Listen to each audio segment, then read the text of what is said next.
Bueno, bienvenidos y bienvenidas a este primer programa de Secuencia Dibujada. Es un programa que vamos a hacer aquí desde la onda corta, desde Somos Cultura, en el segundo piso de la tienda Surco Records. Un programa que va a hablar un poco sobre lo que es la secuencia dibujada, o sea, la historieta, el cómic. Vamos a hablar de algunos libros, algunas obras importantes de la historieta. Vamos a hablar también de algunos autores o autoras, dibujantes o digamos en general autores de la historieta o del cómic. Y también incluso vamos a tener algunos invitados. Eh, por lo general vamos a estar Mario Cárdenas y yo, Álvaro Vélez, haciendo el programa de secuencia dibujada. Mario, explícanos también un poco, pues, cómo se va a desarrollar el programa. Bueno, yo ya expliqué un poco, pero si vos tienes algo más que comentar sobre secuencia dibujada antes de que empecemos con el tema de hoy. No, pues gracias Álvaro y también para las personas que nos puedan escuchar y ver en algún momento, pues secuencia dibujada es como una posibilidad de conversar sobre historietas, algunas nuevas, también darle la oportunidad a dibujantes de la ciudad que nos puedan acompañar, que presenten en algún momento sus libros y establecer algunos puntos de opinión y discusión sobre lo que son las historietas en general y todo lo que pueden abarcar. Ya en este pues, primer espacio, el primer programa, vamos a hablar, quisimos como romper un poquito, hablar de una historieta latinoamericana muy importante, que es El Eternauta. Entonces iremos contando un poco qué es ese trabajo, qué significados tiene, sin ahondar pues a profundidad, porque pues el tiempo es limitado en este espacio. Sí, incluso queremos que ustedes nos colaboren, nos ayuden, nos cuenten en diferentes programas. Este programa en principio lo vamos a hacer, digamos, un poco cerrando el chat como una especie de primer programa de prueba, pero en posteriores programas vamos a abrir el chat, vamos a conversar con quienes nos oyen, con quienes nos ven acerca, digamos, de lo que estemos, del tema que estemos hablando en el episodio que haya de secuencia dibujada.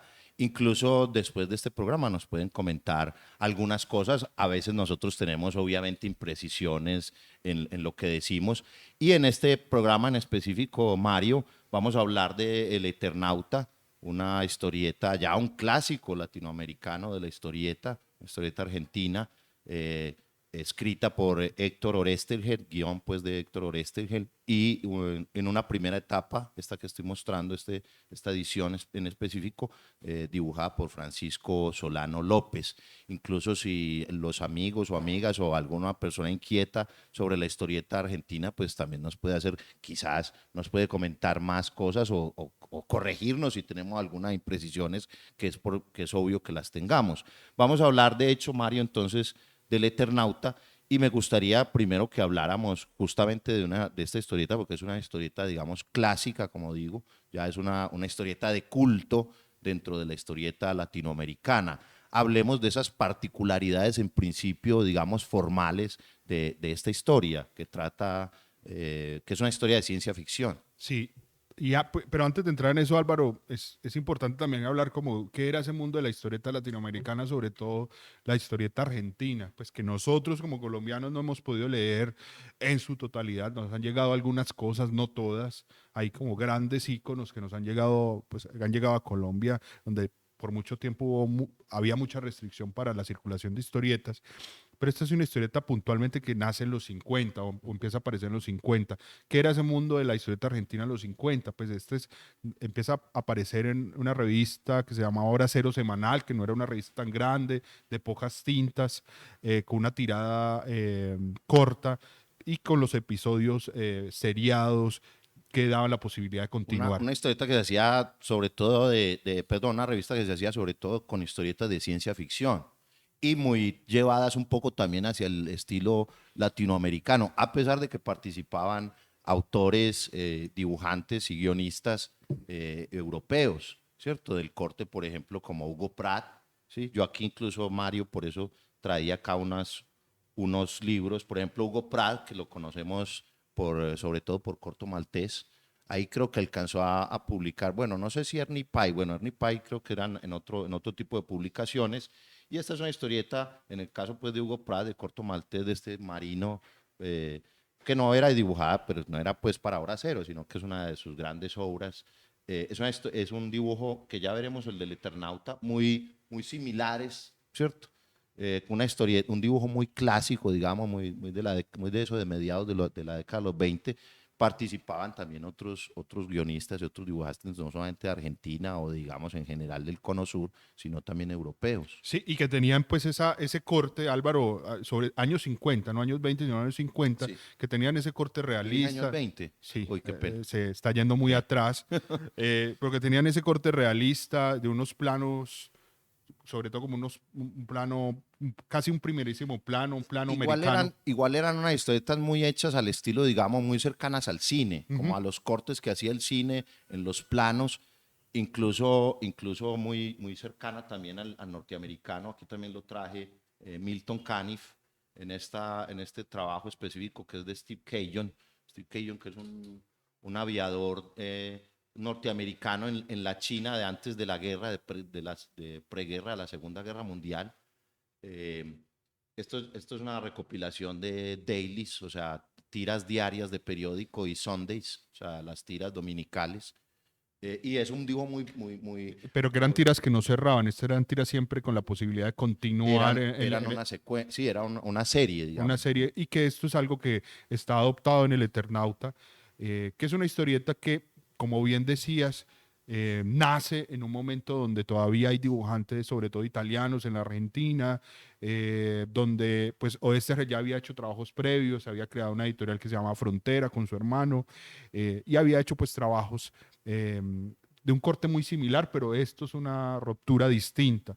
Y sobre todo es por situar un relato de ciencia ficción en la Argentina, en la ciudad de Buenos Aires, con uno de los elementos muy reconocibles para los lectores de esa época, del año 57, abril del 57, y que se expandería más o menos unas 104 semanas hasta el 59. Eh, Eso es lo que llamamos como una primera etapa del Eternauta, Ujú. ¿cierto?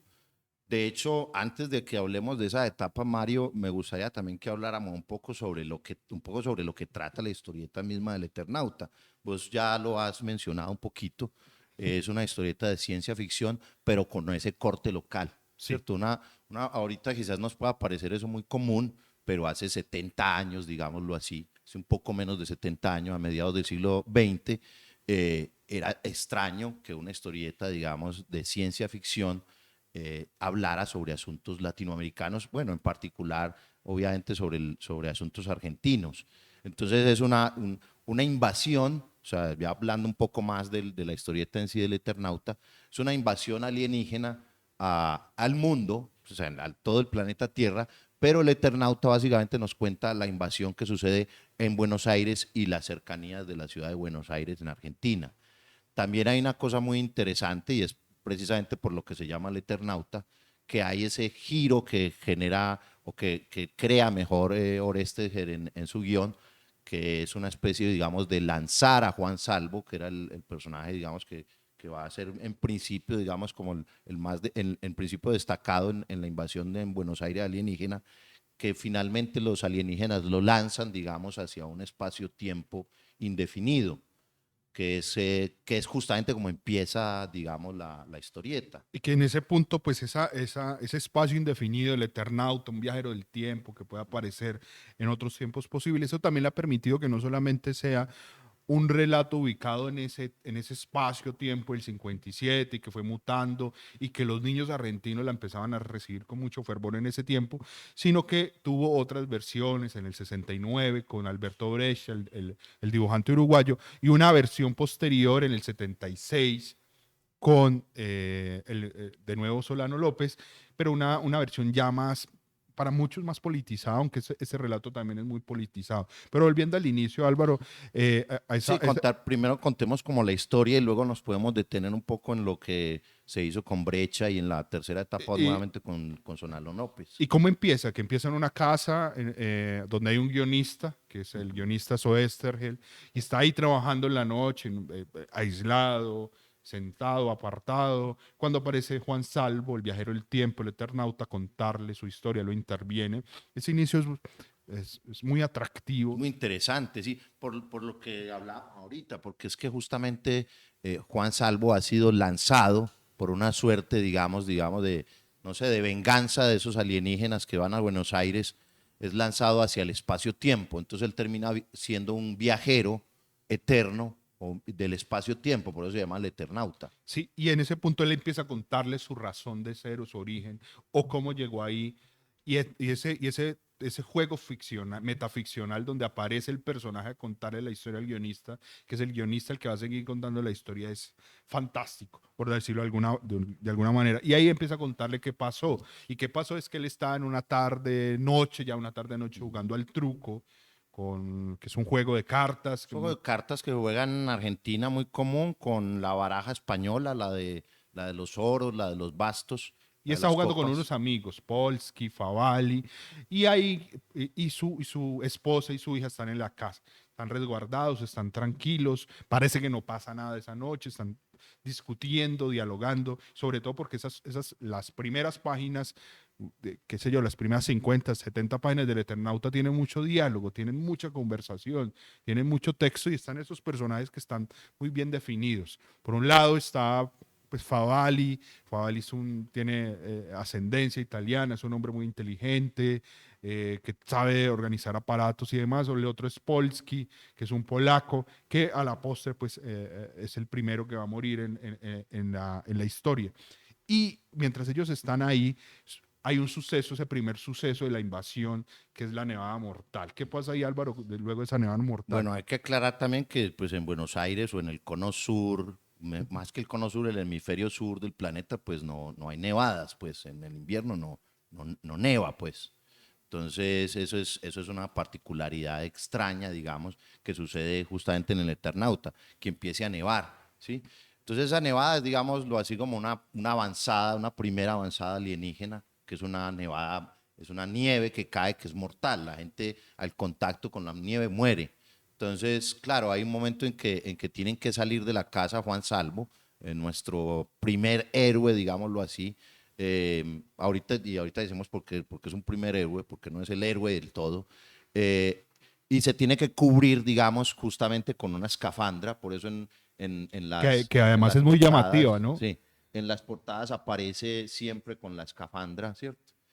Y esa es la primera, digamos, inicio de la invasión, la primera avanzada. Luego van a aparecer otros seres como Otros enemigos que son los los cascarudos, cascarudos, luego los gurbos, los, luego los manos, pero cada uno de ellos va apareciendo no de forma inmediata, sino que hay ese escalamiento es progresivo. Hay un tiempo, se va detectando qué va pasando. Primero la nevada que va cayendo, que es inexplicable, no se sabe qué pasa. Hay que tapiar la casa donde están. Ellos ven que la gente muere, hay un aislamiento porque sí, se crea una sensación de aislamiento y van apareciendo los personajes que tienen unos comportamientos cada es, uno muy y diferentes. es un orden, digamos, de la invasión. La invasión tiene un cierto orden, ¿cierto? Como se hará una invasión, no sé, en una guerra, pues, en una guerra, pues entrarán primero, no sé, la infantería, luego los tanques, pues no sé, dependiendo, digamos, del tipo de invasión que se quiera hacer. En este caso también. Entonces, primero son como una especie como de seres, como unos animales. Por ejemplo, los cascarudos son como Como, una especie como de escarabajos gigantes. pero que están controlados por otro ser Por los manos, que estos son estos personajes que tienen varias manos, pues tienen varios dedos, perdón, y tienen que como manejan como una eso. especie de piano Y así sin embargo, los manos también son controlados por por otros. esa mentalidad ya que uno pensaría que nunca los vemos, que son los sellos.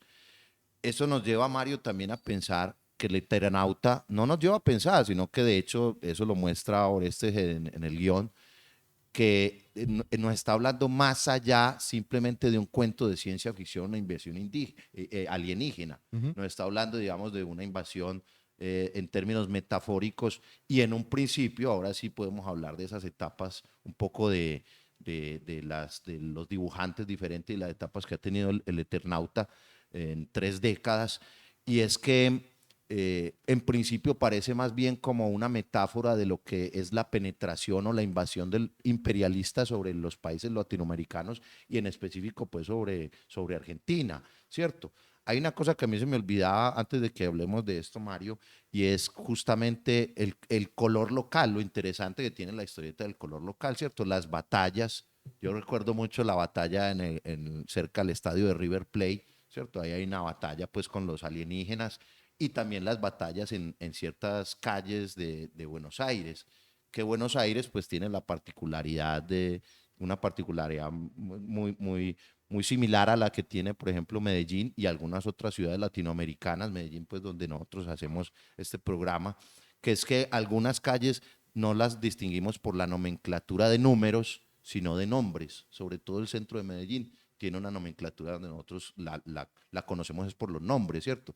Carabobo, Venezuela, Caracas, no sé, El Palo, Girardot, dependiendo, digamos, incluso de batallas de independencia latinoamericanas y no solamente eso, sino ciudades y países, sobre todo latinoamericanos. Eso lo tiene también Buenos Aires, muy seguramente otras ciudades también, creo que Lima también lo tiene, incluso Quito, no sé, pero ese color local que da la invasión, o sea, que uno saber que la invasión no está pasando por allá en Times Square o por allá, no sé, en el Big Ben en En Londres, Londres sino que o en está París. sucediendo eso. Y además porque ese tipo de relatos, y todavía en algunas películas de los últimos años sitúan esos esas invasiones de esa forma. Pues un poco ya en China o en Moscú, pero los otros lugares del mundo son muy periféricos para las invasiones y ese color local, situar el relato en Buenos Aires del 57, uno trata de pensar cómo lo recibían esos lectores en esa época. Además que no habían los recursos técnicos ni siquiera para hacer una producción para cinematográfica hacer que una situara película, sí. algo de esa manera. Y Sí, hablando de era un la... atractivo, Mario, disculpa, muy especial, me imagino yo, para los jóvenes, para los niños y los jóvenes que estaban leyendo en esa época esa ciencia ficción, ¿cierto? Porque una cosa es que te la hablen por allá lejos de unos lugares donde no conoces, y otra cosa es que si vos tenés, no sé, 16, 15, 16 años y estás leyendo esa historieta, y son, pueden aparecer calles que vos recorres al caminar, al ir al colegio, ¿cierto? Que es un poquito, que tiene que ver un poco también con el asunto de la identidad, que a pesar de que no estamos hablando exactamente pues de asuntos, digamos, latinoamericanos, o en este caso particular argentinos, sino que es una historia de ciencia ficción, pues encontrar cierta identificación con los lugares y cómo hablan y cómo se tratan, con los apellidos mismos de los personajes, hombres y mujeres. Sí, y que eso en el desarrollo pues queda muy marcado porque todo inicia en la casa, ellos están encerrados, hay un primer aislamiento, como que no pueden salir, hay unos cortes, unas emisiones ahí muy extrañas, luego tienen que salir de la casa porque tienen que tratar de entender qué es lo que está pasando, comunicarse o sobrevivir. Entonces para eso se crea el traje, que es un traje hecho en la casa con estas escafandra, que además es un traje absolutamente llamativo, como lo decíamos ahorita, una escafandra, el traje negro, no tenían muchas armas y tienen que empezar a recorrer la ciudad y uno va ahí, reconociendo ese recorrido que van realizando por algunos puntos céntricos y está la batalla en el Estadio Monumental, que luego pues sería, que ha sido muy importante para el fútbol en la Argentina, pero además de forma simbólica para otras cosas, incluso para la dictadura misma, pero también unas batallas en el Congreso, las calles y Y demás. fíjese que también es un relato, se me ocurre, Mario, que es un relato también de resistencia, como usted mismo lo dice. O sea, aquí no, ellos no tienen armas, mientras que los alienígenas sí tienen mucha tecnología. Entonces aquí básicamente es de resistir con las uñas, como básicamente era la metáfora de resistir frente al imperialismo, digamos, en este caso, en el caso pues que tenía que ver con América Latina o en Argentina, de Estados Unidos como una potencia armamentística mundial, y sin embargo Latinoamérica y en particular Argentina resistiendo, digamos, con una resistencia, digamos, digna, digamos así, o con el cuerpo prácticamente, con la dignidad Subversiva. humana, sí, resistiendo a esa invasión. Por eso es como, es una metáfora, digamos, de la misma historia. Me gustaría ya que habláramos justamente de esas etapas, porque hay una primera etapa, yo traje libros, María, hay una particularidad también con estos libros, siempre vamos a intentar traer pues a los programas publicaciones, ¿cierto? En la medida de que las tengamos, porque pues para nosotros es muy importante la historieta desde el formato del libro, aunque pues es importante también, es interesante leerla también en digital, pero siempre vamos a traer ediciones. Esta edición en particular es una edición de la biblioteca, se llama Biblioteca El Clarín, de la historieta, Ya hace publicada, 20 años, ¿no? Ese casi no sé cuándo es la edición, 2004 más o menos, sí. es una edición que sacaba el periódico El Clarín. Y yo traje acá una diferente, pues un asunto diferente que es Flash Gordon, ¿sí?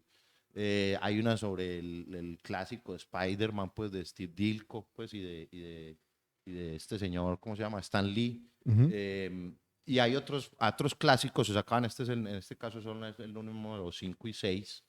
Y en esa entonces el Clarín, vamos a mirar justamente la época, editaba estos libritos que me parece muy Y interesante y que me parece esa hace interesante parte, que que esa hace parte de las estos de muchas, 2004. sí, que esa hace parte de las muchas ediciones que ha tenido el Eternauta, por lo menos en la Argentina.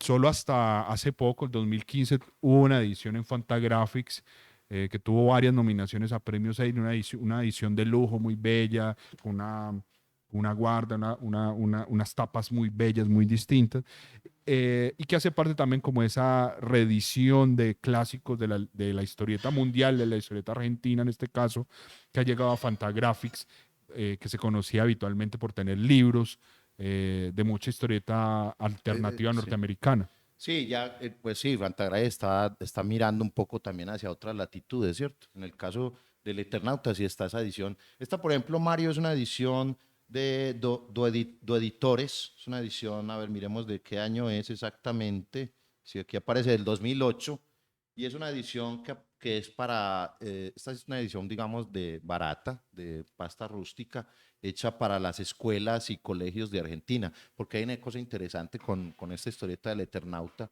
y es que esto, pues hasta donde yo sabía, no sé si ahora, pues si por eso decía ahorita al principio del programa, si en algún momento nos ven amigos de Argentina, amigos o amigas, pues nos corrijan justamente si de hecho el...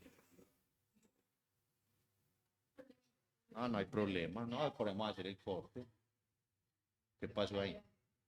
Esta edición, por ejemplo, Mario en particular, es una edición de Do Editores, una edición del 2008, que es justamente la traje porque es una edición en pasta rústica eh, que es que se reparte en las escuelas y colegios de Argentina. Por eso decía al principio de esta edición del programa que sería interesante que sí, pues que si nos ven algunos argentinos, amigos o amigas, o no amigos o amigas, pues gente que le interese, nos digan si todavía se reparte esto como material de texto, porque es muy interesante que se reparta como material de texto siendo historieta, ¿cierto? Y siendo incluso una lectura un poco más, quizás más amena para los estudiantes, ¿cierto? Aquí a veces a los estudiantes los ponen a leer cosas que quizás sean un poco pesadas para ellos, no sé, la Divina Comedia, por ejemplo, de Dante, que es una cosa maravillosa, pero para un chico de 15, 16 años debe ser una cosa súper pesada.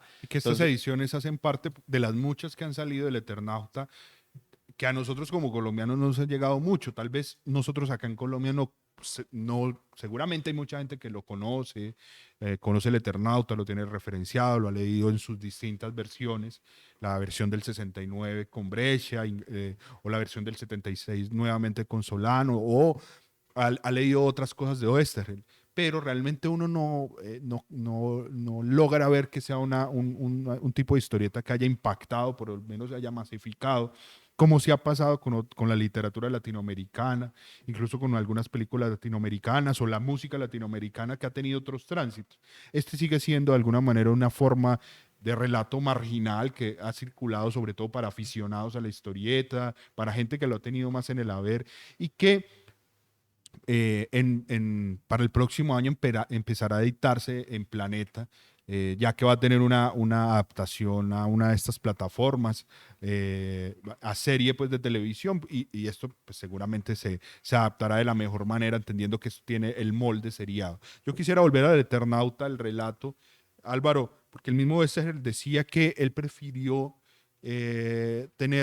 no tener un héroe, sino tener varios. Y esto, a pesar de que es un relato de ciencia ficción expandido, donde se puede leer que hay una distopía porque se está acabando el mundo, ahí abre un punto como para la utopía y entender que en el colectivo está el futuro. sí, Mario, esa es una de las cosas, digamos, más interesantes que tiene la historieta del Eternauta, que justamente no hay un héroe, sino que el héroe son todos. El héroe es como la comunidad, todos se ayudan entre todos a lo largo del libro para finalmente acabar con la invasión alienígena. pues realmente no acaban, sino que los alienígenas pues definitivamente se dan cuenta que es imposible invadir a los seres humanos, pero es imposible invadirlos básicamente porque esos seres humanos de los que habla Orestes en el Eternauta se juntan como un héroe colectivo para enfrentar esa amenaza común.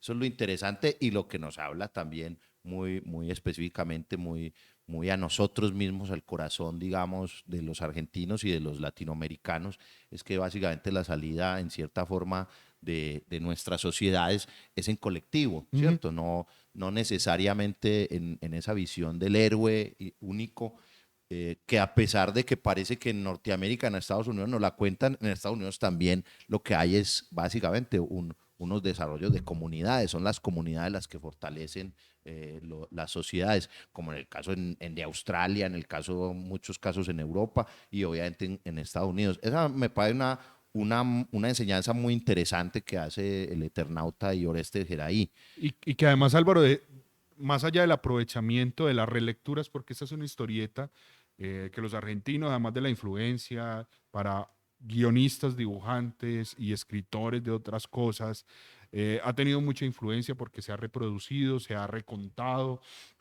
se ha investigado y se sigue leyendo de otras maneras. Sí. Es un relato que ha cambiado en el tiempo como lo hacen los clásicos. Sí, como toda obra, digamos, de culto y clásica, tiene muchas interpretaciones y muchas reinterpretaciones y muchos homenajes. Muchos dibujantes, hombres y mujeres, le han hecho cientos de homenajes al Eternauta y han tratado, digamos, de entenderlo de diferentes formas.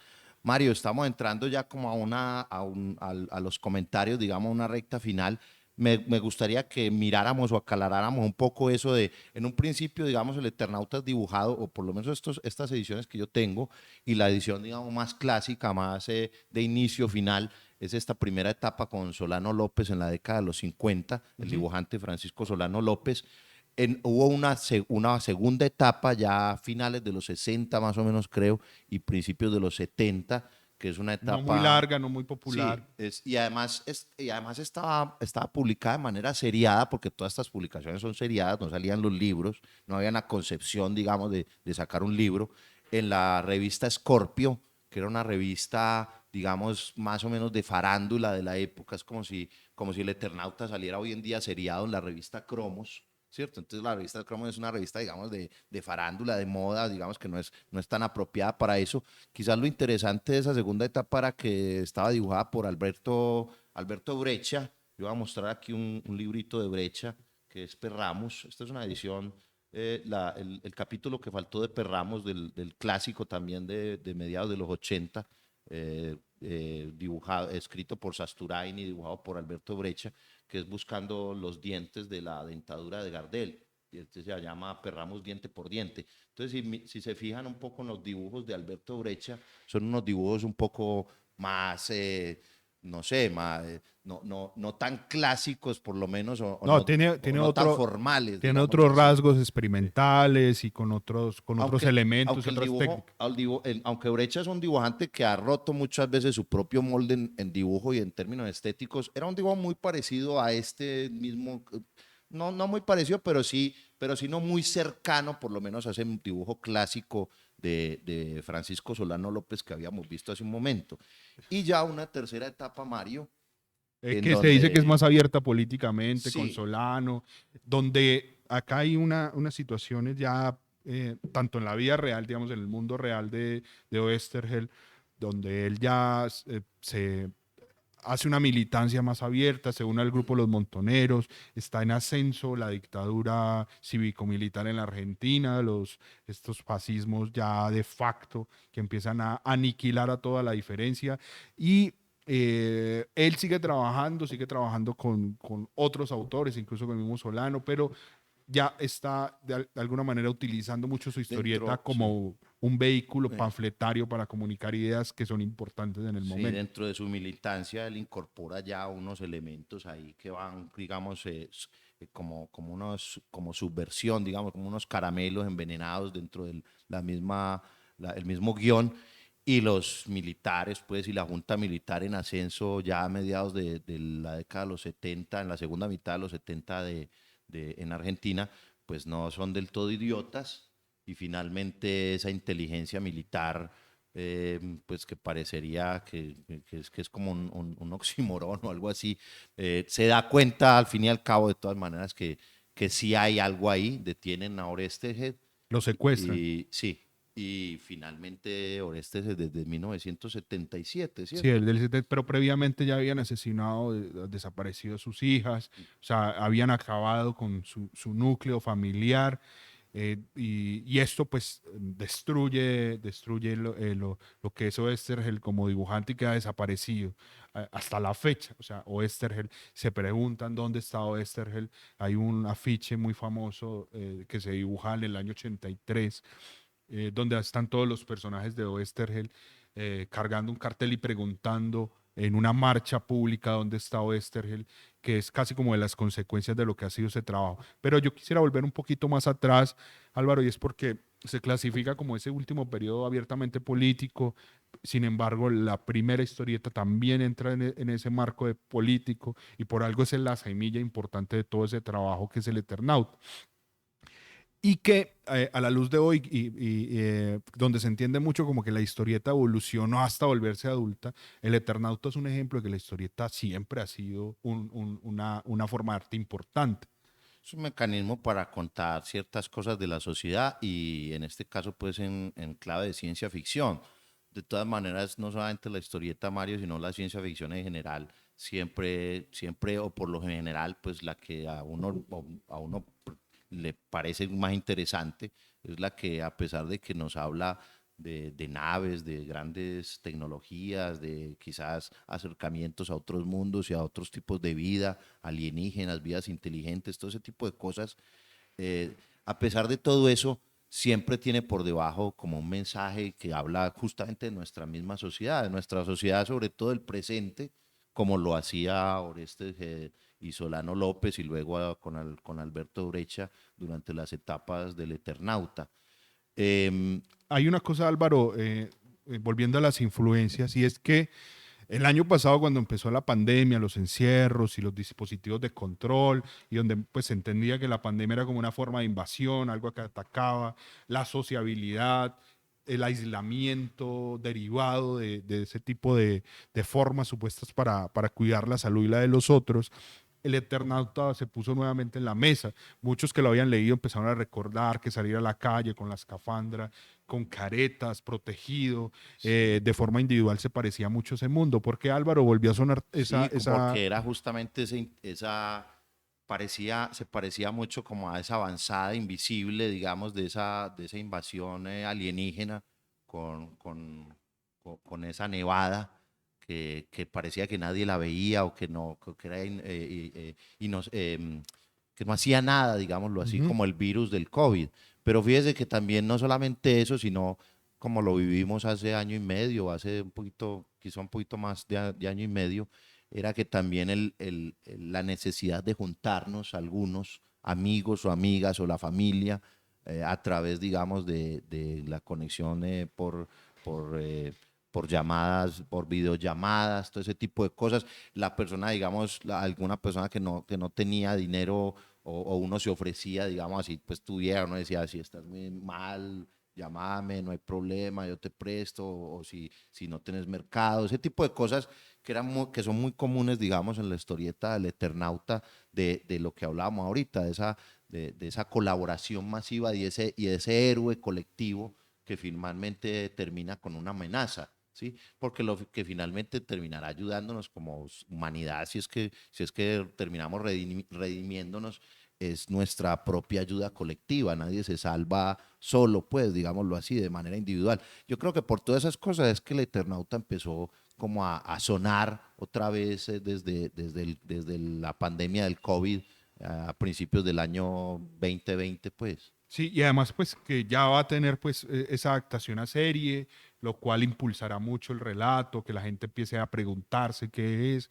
Hay ya varias notas, bueno, en Argentina mucho más porque es una narración en historieta muy importante para los argentinos y que en Colombia, donde casi siempre a veces se está mirando qué se hace arriba o qué se hace en otras partes del mundo, sobre todo en Estados Unidos o en Francia, ha sido más habitual leer historietas como Maus o Persepolis, y qué bueno es que se voltee la mirada y leamos historietas latinoamericanas, o sea, leer no solamente Kino y todo su trabajo con Mafalda y otras historietas que él hizo, sino también leer las historietas latinoamericanas que se hacen en Chile, en Brasil y por supuesto en la Argentina. Bueno, de todas maneras, el Eternauta, Mario, se inscribe dentro de esas historietas que son ya de culto, no necesariamente pues de un poco serias o un poquitico más serias como esta, sino pues por historietas como Condorito, que es muy interesante, la misma Mafalda, El Pidio Valdés, la historieta cubana,